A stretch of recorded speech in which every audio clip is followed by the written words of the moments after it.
Thank you. Thank you very much.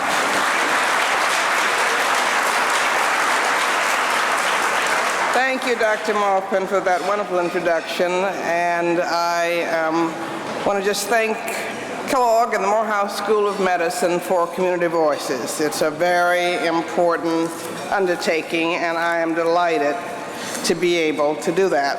I don't know why I scribble notes that I then can't read or see, so we'll just have to wing it tonight, but it's wonderful to be here. And I want to just salute the young people that Malak has brought with her. I had the privilege of meeting them at her home and having a discussion with them, and I'll tell you, they asked some of the best questions, and their curiosity was just so amazing, and I'm just so proud of all of you. They really are going to be the leaders of tomorrow, and I'm just privileged to be here with them. And let's give them a big hand. Someone once said that when God made women, he was showing off. Well, when God made Malak Compton Rock, he was showing off. And I must say that when he created Soledad O'Brien, it was another divine extravaganza. These are two extraordinary women, and I am just so happy and honored to be here tonight to say thank you to them for who they are and all they do for all of us. The Children's Defense Fund, and I think everybody that works and cares about children, are so grateful for Malak's voice on behalf of the children of our nation and of our world. She is a true servant leader. She's just full of energy. She's just full of passion.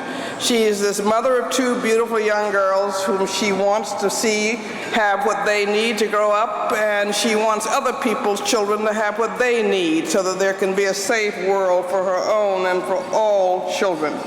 She is a tireless child advocate. She works as being a global citizen. She is a creative entrepreneur of ideas and strategies for making visible the needs of the invisible and the voiceless. The children who are born abused or who are abused or neglected in our country every 35 seconds, she's a voice for them, and she has been a champion for them. The children who are born without health insurance in this rich nation every 39 seconds, and everybody tonight ought to commit to saying this year, well, we ought to get health insurance for everybody,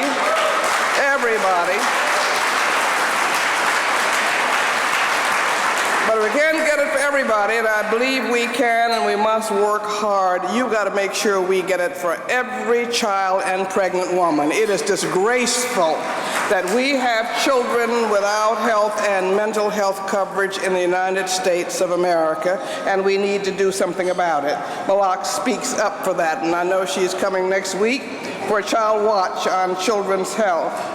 She speaks up for the children who are orphaned or die from AIDS, and their moving scenes in Soledad's piece with her visiting some of these families and some of these children. And I want to just applaud the focus this year, Henri and Dr. Maupin, on incarceration and its impact on families and on all of us. And Malak is a big part in the Children's Defense Fund's crusade to break up the cradle-to-prison pipeline. That represents incarceration is becoming the new American apartheid. And if we don't name it and change it and replace it with the pipeline to college, we're going to lose the last 50 years of progress. And so I just applaud the focus this year, but I applaud Malak's voice on behalf of those who don't have a voice. That a black boy has a 1 in 3 chance of going to prison in his lifetime. I cannot tell you what a disaster that is, what the implications of that are for the black family, for political disempowerment, for economic disempowerment. So just wake up and let's get rid of that thing, and let's really begin to reclaim our children. Malak is trying to do that. She's a bridge builder, as you have seen. She's built a bridge for these children from Brooklyn to South Africa, enabled them to see the power that they have and the commonality they have with children all over the world, and I know we're going to have a new group of global citizens. She is somebody who is committed to making a difference, and our journey for change is teaching other young people to make a difference, and we owe her a great deal of gratitude. I also just love her persistence. She came down on a Katrina Child Watch, but she didn't just come once. She came back again and again, and she invested in helping us start a freedom school near the 9th Ward, and those freedom schools have now spread to 30 freedom schools, and she still goes in and out trying to raise the concerns of those children, and I just love it because change in this country requires persistence, and she is persistent, and she is passionate, and she is caring, and she is a role model for us all. It is my deep honor, and with great love and gratitude for her extraordinary voice for children, that I present to her the Soledad O'Brien Award, Freedom's Voice Award, to Malak Compton Rock. She's wonderful.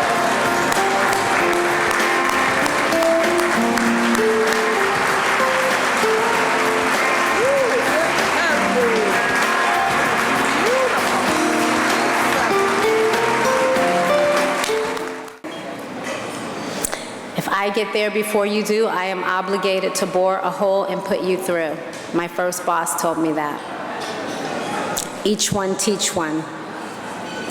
These are the values that I've been raised with, and the values that I've been so blessed to have been taught by many mentors in my life.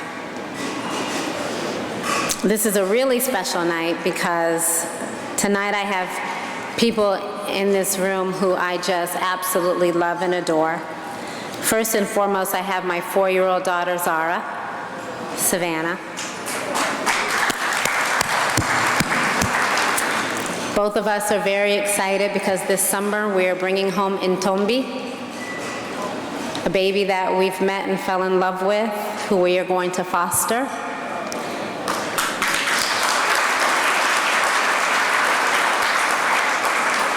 I also want to thank my daughter Lola, who is not here because she decided that being on the set with her father was a little more enticing. She's 6.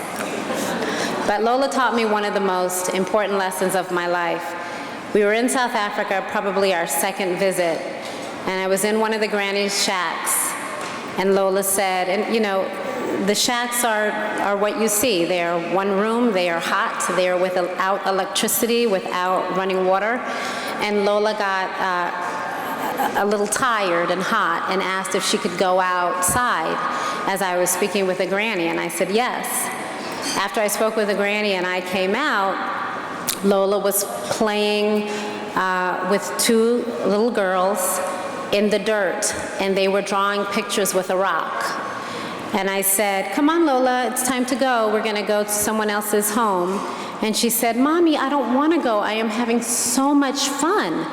I said, well, Lola, what are you doing? She said, what am I doing? I'm playing in the dirt with a rock. And it was such a beautiful lesson to me because it made me understand, like we all know on Christmas Day, that many kids prefer to play with the box than the toy that's inside. And I thank my child for opening my eyes to friendships and to the creativity of children. Mrs. Edelman, words cannot express how much I appreciate you being here.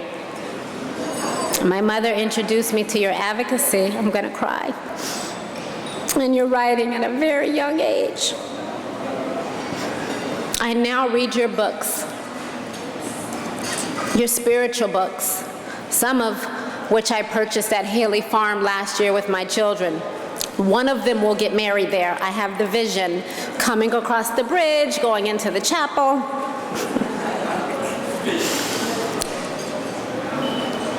And now I am on the board of the Children's Defense Fund. I mean, you guys, you just don't understand. When I was a teenager, I had two heroes that I worship. Marian was on one wall. I was the only kid at 13 who had pictures of civil rights leaders and, you know.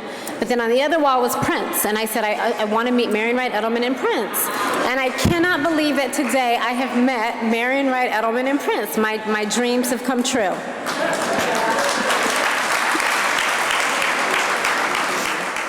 One day I was reading the New York Times, and there was a job description for UNICEF, the U.S. Fund for UNICEF, that said,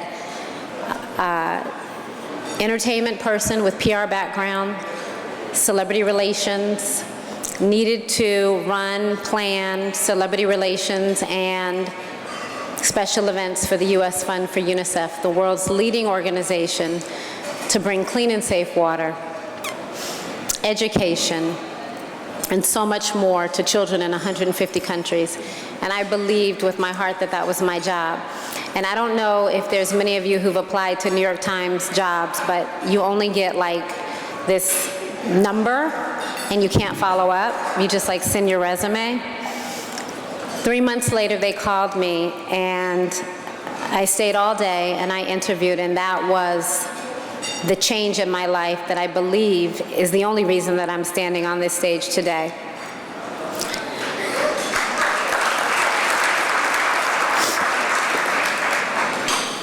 I hope that through Journey for Change, I am helping to bring a unique and different approach to empowering at-risk youth to take an active role in our society and in our local, national government, and to be a part of a global world.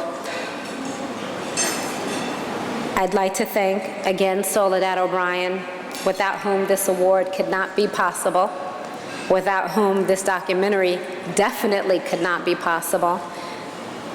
I'd like to thank Dr. Treadwell for this amazing award and for your amazing work